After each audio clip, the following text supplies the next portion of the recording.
Bonjour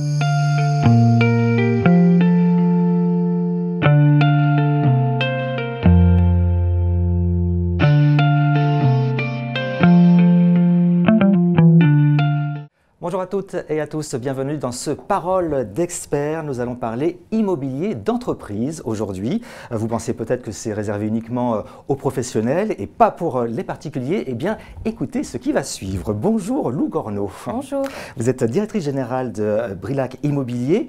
Pouvez-vous tout d'abord nous présenter votre groupe? C'est un groupe familial, je crois. Oui, tout à fait. C'est une structure qui a été créée par mon père en 1995.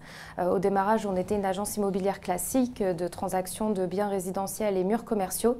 Et début des années 2000, on s'est intéressé à l'immobilier d'entreprise sur lequel on agissait sur la transaction pour des fonds d'investissement. Donc on a fait de la transaction sur des fonds français et anglo-saxons qui avaient des critères bien déterminés pour acquérir des biens. Donc ils nous demandaient d'avoir de l'immobilier d'entreprise. Donc dans l'immobilier d'entreprise, on va retrouver du tertiaire, de la logistique, de l'industriel, murs commerciaux, murs d'hôtel, qui étaient uniquement loués à des locataires grands comptes, donc des entreprises solvables qui étaient capables de signer des baux de longue durée. Donc on a fait un petit peu plus de 150 millions d'euros de transactions auprès des fonds d'investissement et un jour on a eu quelques investisseurs privés qui sont venus nous voir et qui étaient intéressés pour acheter un des biens qu'on avait à la vente ils nous ont demandé par contre de gérer tout de A à Z, c'est-à-dire la création de leur patrimoine, à savoir la constitution de la société qui allait les rendre co-investisseurs, le pilotage de la transaction de l'immobilier, la gestion locative et technique jusqu'à la décision d'arbitrage, donc de revente du bien. Et on a fait cette première opération ensemble et on s'est rendu compte qu'on avait un réel savoir-faire sur l'immobilier d'entreprise qu'on pouvait mettre au profit des investisseurs privés. Alors, on vous invite aujourd'hui car votre groupe s'est rapproché de LCL. Vous travaillez ensemble depuis quelques mois maintenant et vous proposez un club deal immobilier. L'idée, c'est de permettre aux particuliers donc d'accéder aux mêmes biens immobiliers d'entreprise que les fonds d'investissement? Oui, tout à fait. En fait, l'idée, c'est donc un club deal. C'est bien un deal qui est partagé dans un club, entre guillemets. Donc, en fait, on réunit plusieurs investisseurs qui sont intéressés par le projet qu'on propose et ça leur donne la capacité d'accéder à un immobilier qui, effectivement, à la base, est réservé à des fonds d'investissement, mais aussi en se disant qu'avec un ticket peut-être inférieur d'investissement par rapport au global de l'immobilier présenté, ils ont la possibilité d'accéder sur de l'immobilier d'entreprise grand compte avec des beaux locataires. Demain, vous souhaitez acheter un bout d'un bâtiment sur, par exemple, La Poste qui vous signe un bail de longue durée. C'est impossible d'aller voir La Poste pour leur demander d'être propriétaire sur une partie. Donc nous, on propose un club deal structuré où ils peuvent entrer au capital pour ensuite détenir au prorata de leur investissement. Alors quel objectif patrimonial? Ça répond à quel objectif exactement pour les particuliers? Alors déjà un objectif de diversification patrimoniale. Donc quand je parle de diversification, c'est déjà sur la classe d'actifs. Même si on parle que d'immobilier d'entreprise, on va toucher aussi bien du tertiaire que de la logistique, de l'industriel, comme je vous disais, murs commerciaux, murs d'hôtel, donc tout ce qui est capable de loger une entreprise.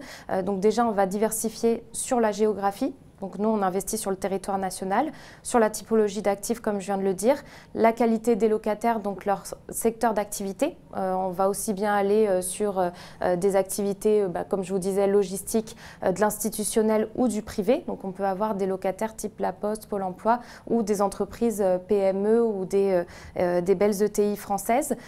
Donc on va avoir vraiment cette diversification géographique, type d'actifs, l'activité de nos locataires et avec des baux de différentes durées. Donc c'est vraiment un objectif, on va dire, de diversification patrimoniale au sein de l'immobilier d'entreprise. Et après, on va avoir un objectif de diversification patrimoniale dans ses objectifs personnels patrimoniaux. On a principalement des investisseurs qui viennent développer leur patrimoine pour la retraite. Également sur du complément de revenus, donc qui ont plutôt des disponibilités qui vont les investir et qui vont percevoir du coup les revenus liés au loyer de l'entreprise. Vous avez également des personnes qui vont créer du patrimoine pour leurs enfants et voire petits-enfants. Donc ça se développe énormément aujourd'hui et c'est au travers de ces différents critères qu'on a la capacité de venir diversifier un patrimoine. Alors plein d'objectifs, la retraite, les compléments de revenus, les enfants, les petits-enfants. Voyons exactement les tenants et les aboutissants de ce club deal immobilier. J'ai toute une série de questions à vous poser, très précises. Vous êtes prête? Pas de problème. On y va. Alors tout d'abord, on peut espérer quel taux de rendement en moyenne, bien sûr, et quel taux et quel risque? Alors déjà, la rentabilité, c'est vraiment la rentabilité locative, donc le loyer qu'on va percevoir sur sur une année en fonction du montant investi à l'initial. Donc nous, on est capable de proposer des opportunités à minima, on va dire 5,5% de rentabilité annuelle locative, à savoir que bien évidemment, le risque locatif, c'est comme tout bien immobilier. Demain, si le locataire s'en va, on a l'obligation d'aller chercher un nouveau locataire. Donc tout ça, ça s'étudie aussi au démarrage de l'investissement, s'assurer que le bien il n'est pas dédié à un seul locataire, mais à plusieurs activités. Donc voilà, c'est plutôt, mais en tout cas, rendement 5,5 avant indexation, parce que les loyers s'indexent, donc peuvent évoluer et faire monter la rentabilité. Le ticket d'entrée, l'investissement moyen? On est à peu près à 150 000 € d'investissement de départ. Aujourd'hui, en moyenne, les investisseurs chez nous sont plutôt à 200 000 €. 200 000 €. L'horizon d'investissement, j'en prends pour combien? Qu'est-ce qu'il faut calculer là? Alors nous, c'est un objectif patrimonial, donc forcément, ça répond à une certaine durée d'investissement et de détention. L'idée, c'est d'investir sur une dizaine, voire quinzaine d'années. C'est vraiment l'objectif premier, on va dire, mais nous, on se réserve la possibilité d'investir, enfin d'arbitrer, pardon, au moment opportun. Donc ça va être vraiment, l'immobilier, c'est pas linéaire, et si on s'oblige à une date de sortie, c'est pas forcément la meilleure façon d'aller maximiser la valorisation. Donc voilà, horizon une dizaine d'années. Alors autre question, est-ce qu'on peut emprunter pour investir et donc bénéficier de l'effet de levier? Oui, bien évidemment, on a beaucoup d'investisseurs privés qui font appel à l'emprunt pour investir, donc notamment au travers de la banque privée du LCL et gestion de fortune, donc qui ont la possibilité de faire appel à l'emprunt pour forcément maximiser la possibilité d'investir et son montant d'investissement au global. Voilà. Et quelle est la fiscalité qu'on applique dans ce cas-là? Alors pour la fiscalité, il faut savoir que notre structure, c'est une SCI. Chaque investisseur prend des quotes-parts de la SCI et ensuite la SCI, elle est fiscalement transparente. Donc quand on dit fiscalement transparente, c'est que l'imposition retombe chez l'associé. Donc le but pour lequel il souhaite investir est extrêmement important parce qu'après ça va déterminer sa détention patrimoniale, de quelle manière il va détenir ce patrimoine. Donc à savoir en tant que personne physique, il va avoir des complément de revenus, donc du revenu foncier qui va s'ajouter à ses revenus actuels. Et s'il est en tant que personne morale, s'il souhaite détenir une structure patrimoniale qui va investir elle-même dans notre structure d'investissement, à ce moment-là, ça peut être une société qui est à l'impôt sur le revenu ou à l'impôt société, donc plus communément appelé à l'IS, et il va bénéficier par exemple de l'amortissement du bien ou de différentes choses qui va maximiser son optimisation patrimoniale en fonction de son but choisi. Alors là, on a vu les avantages pour les particuliers, mais du coup, grâce à ces investisseurs particuliers, vous donnez la possibilité aux entreprises de se développer. Est-ce que vous pouvez nous en dire un peu plus justement sur votre accompagnement d'entreprise? Oui, complètement.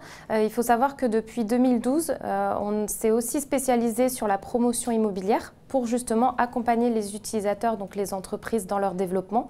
L'objectif, c'est de leur proposer, par exemple, un sujet qui marche beaucoup en ce moment, c'est le sell and leaseback.